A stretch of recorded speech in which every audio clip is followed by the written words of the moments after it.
ಎಲ್ಲರಿಗೂ ನಮಸ್ಕಾರ. ಗೋವಿಂದ ಅನ್ನೋ ಈ ಒಂದು ನಾಮದಲ್ಲಿ ಎಂಥ ಶಕ್ತಿ ಇದೆ ಅಲ್ವಾ?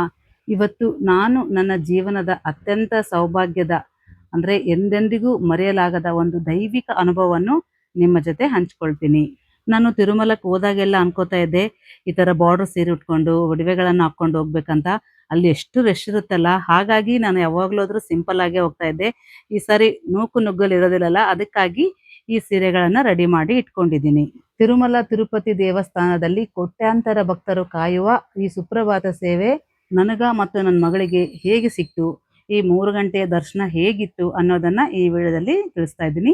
ಕೊನೆಯವರೆಗೂ ನೋಡಿ. ನಿಮ್ಮೆಲ್ಲರಿಗೂ ಗೊತ್ತಿರೋ ಹಾಗೆ ತಿರುಪತಿಯಲ್ಲಿ ಸುಪ್ರಭಾತ ಸೇವೆಗೆ ಟಿಕೆಟ್ ಸಿಗೋದು ಅಷ್ಟು ಸುಲಭವಲ್ಲ. ನಾವು TTD ವೆಬ್ಸೈಟ್ನಲ್ಲಿ ಆನ್ಲೈನ್ನಲ್ಲಿ ಲಕ್ಕಿ ಡಿಪ್ಗೆ ಅರ್ಜಿ ಹಾಕಿದ್ವಿ. ನನಗೆ ಇದ್ರ ಬಗ್ಗೆ ಹೆಚ್ಚಿನ ಐಡಿಯಾ ಇರಲಿಲ್ಲ.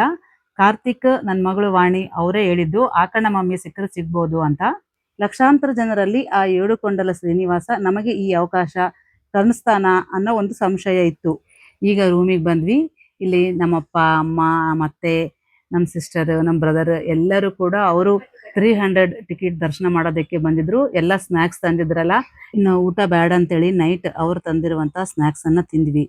ಯಾವಾಗ ನಮ್ಮ ಹೆಸರು ಲಕ್ಕಿ ಡಿಪ್ನಲ್ಲಿ ಸೆಲೆಕ್ಟ್ ಆಗಿದೆ ಅಂತ ಮೆಸೇಜ್ ಬಂತೋ, ಅಬ್ಬಬ್ಬಾ, ಆ ಕ್ಷಣ ಅಂತರೂ ನಿಂತ ಜಾಗದಲ್ಲೇ ಕುಣಿದಾಡುವಷ್ಟು ಸಂತೋಷ ಆಯಿತು. ಸ್ನೇಹಿತರೆ, ಈಗ ನಾನು ಹೇಳೋದು ಕೇವಲ ಕಣ್ಣಿಂದ ನೋಡಿದ್ದಲ್ಲ, ನನ್ನ ಆತ್ಮ ಅನುಭವಿಸಿದ್ದು. ಯಾವಾಗ ಬಂಗಾರದ ಬಾಗಿಲು ದಾಟಿ ನಾವು ಒಳಗೆ ಗರ್ಭಗುಡಿ ಒಳಗೆ ಹೋದಾಗ, ಸಾಕ್ಷಾತ್ ಆ ಶ್ರೀ ವೆಂಕಟೇಶ್ವರ ಸ್ವಾಮಿ ಮುಖಾಮುಖಿ ನಿಂತ್ಕೊಂಡಾಗ, ಆ ಕತ್ತಲಲ್ಲಿ ಕೂಡ ಆ ಸ್ವಾಮಿಯ ಕಿರೀಟದ ಹಿಂಭಾಗದಿಂದ ಬಿಳಿಯ ಬಣ್ಣದ ಒಂದು ಅದ್ಭುತವಾದ ಪ್ರಭಾವಳಿ, ಒಂದು ದಿವ್ಯವಾದ ಬೆಳಕು ಪ್ರಕಾಶಮಾನವಾಗಿ ಬೆಳಗ್ತಿತ್ತು. ಅದು ನನಗೆ ಕಾಣಿಸ್ತು. ಆಗ ನನಗೆ ಇಡೀ ಜಗತ್ತೇ ಶೂನ್ಯ ಅನಿಸ್ತು. ಅಂದ್ರೆ ಈ ಪ್ರಪಂಚದ ಕಷ್ಟ ಸುಖ ಯಾವುದೂ ನನಗೆ ನೆನಪಿಗೆ ಬರಲಿಲ್ಲ. ಆ ತೇಜಸ್ಸನ್ನು ನೋಡಿದ ಮೇಲೆ ಮತ್ತೇನು ನನ್ನ ಜೀವನದಲ್ಲಿ ನೋಡೋದೇ ಬೇಡ, ನನ್ನ ಜೀವನ ಸಾರ್ಥಕ ಆಯಿತು ಅನ್ನೋ ಭಾವನೆ ನನ್ನ ಮನಸ್ಸಿಗೆ ಬಂತು. ಅದನ್ನ ನೋಡ್ತಾ ನನ್ನ ಕಣ್ ತುಂಬಿ ಬಂತು. ನನ್ನ ಮಗಳನ್ನ ನೋಡದೆ ಅವಳ ಕಣ್ಣು ಕೂಡ ಒದ್ದೆಯಾಗಿತ್ತು. ಆ ಶ್ರೀನಿವಾಸ ನಮ್ಮನ್ನು ಇಷ್ಟು ಹತ್ತಿರ ಕರೆಸ್ಕೊಂಡು ಆತನ ಆ ದಿವ್ಯ ರೂಪ ದರ್ಶನ ಮಾಡಿಸಿದ್ದು ನಮ್ಮ ಪೂರ್ವಜನ್ಮದ ಪುಣ್ಯ ಅಷ್ಟೇ. ಆ ಸ್ವಾಮಿಯ ಆ ಪ್ರಕಾಶಮಾನವಾದ ಮುಖ, ಕೆನ್ನೆ ನೋಡಿದ ಮೇಲೆ ಆ ಕಣ್ಣು ಮುಚ್ಚಿದ್ರೆ ಸಾಕು, ನನ್ನ ಕಣ್ಣು ಮುಂದೆ ಹಾಗೆ ಬಂದು ನಿಲ್ತಾ ಇತ್ತು. ಯಾವುದೇ ಗಡಿಬಿಡಿ ಇಲ್ಲದೆ ಪ್ರಶಾಂತವಾಗಿ ದರ್ಶನವಾಯಿತು. ಯಾವಾಗ 12 ಆಗ್ತದ, 12 ಆದ್ಮೇಲೆ ಸ್ನಾನ ಮಾಡಿ ಹೋಗ್ಬೇಕು ಅಂತೇಳಿ ಕಾಯ್ತಾ ಇದ್ವಿ. ಸ್ನಾನ ಮಾಡಿ ಸೀರೆಯನ್ನು ಉಟ್ಟು ರೆಡಿ ಆಗ್ತಾ ಇದ್ದೀವಿ. 1:15ಗೆಲ್ಲ ನಾವು ಕ್ಯೂನಲ್ಲಿ ಹೋದ್ವಿ. ಅಲ್ಲಿ ಸುಮಾರು 2 ಗಂಟೆ ಒಳಗಡೆ ನಮಗೆ ಕೂಡೋದಕ್ಕೆ ಹಾಲಿಗೆ ಬಿಟ್ಟರು. ಅಲ್ಲೊಂದು 40 ನಿಮಿಷ ಕೂತಿದ್ವಿ. ಅಲ್ಲಿಂದ ಸುಮಾರು 3 ಗಂಟೆ ಒಳಗಡೆ ಗರ್ಭಗುಡಿ ಒಳಗೆ ಹೋದ್ವಿ. ಅಲ್ಲಿ ನಾವು ಏನು ದರ್ಶನ ಮಾಡ್ಕೊಂತೀವಲ್ಲ, ಮೇಲೆ ಎತ್ತರದ ಮೇಲೆ ಎಲ್ಲ ಸ್ಟೇಜ್ ಹಾಕಿರ್ತಾರಲ್ಲ, ಅದೆಲ್ಲ ತೆಗೆದ್ಬಿಟ್ಟಿರ್ತಾರೆ.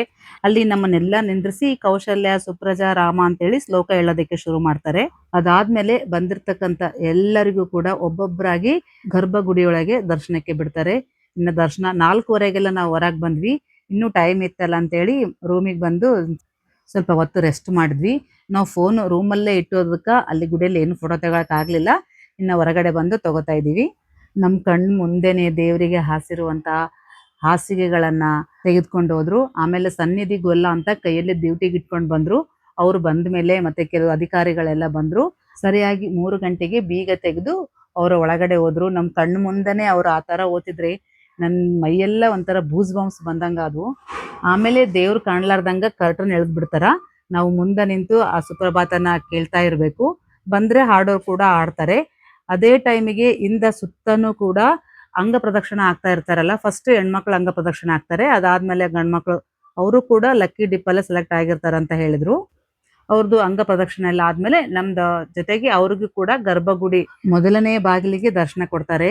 ನಂಗೆ ನಿಜವಾಗ್ಲೂ ಒಳಗಡೆ ಎಲ್ಲ ಎಷ್ಟು ಕತ್ಲ ಇರುತ್ತೇನೋ, ದೇವ್ರನ್ನ ನೋಡಕ್ ಆಗುತ್ತೋ ಇಲ್ಲೋ ಅಂತ ಏನೇನೋ ಒಂದು ಇಮ್ಯಾಜಿನೇಷನ್ ಇತ್ತು.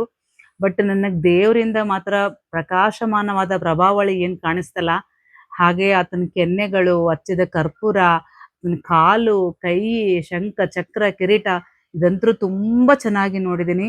ಅಷ್ಟು ಕಣ್ತುಂಬಿ ಬಂತು ನನಗೆ. ಈ ಸುಪ್ರಭಾತ ಸೇವೆಗೆ ಯಾಕೆಷ್ಟು ಡಿಮ್ಯಾಂಡು, ಯಾಕಿಷ್ಟು ಜನ ಹಾತೊರಿತಾರೆ ಅಂತ ಕೇಳಿದಾಗ ಅಲ್ಲಿ ಸ್ಥಳೀಯರೊಬ್ಬರು ಹೇಳಿದ್ರು, ಅಲ್ಲಿ ದೇವರನ್ನ ಮಲಗಿಸಿದ್ಮೇಲೆ ತೀರ್ಥನ ಇಟ್ಟು ಬಂದಿರ್ತಾರಂತ.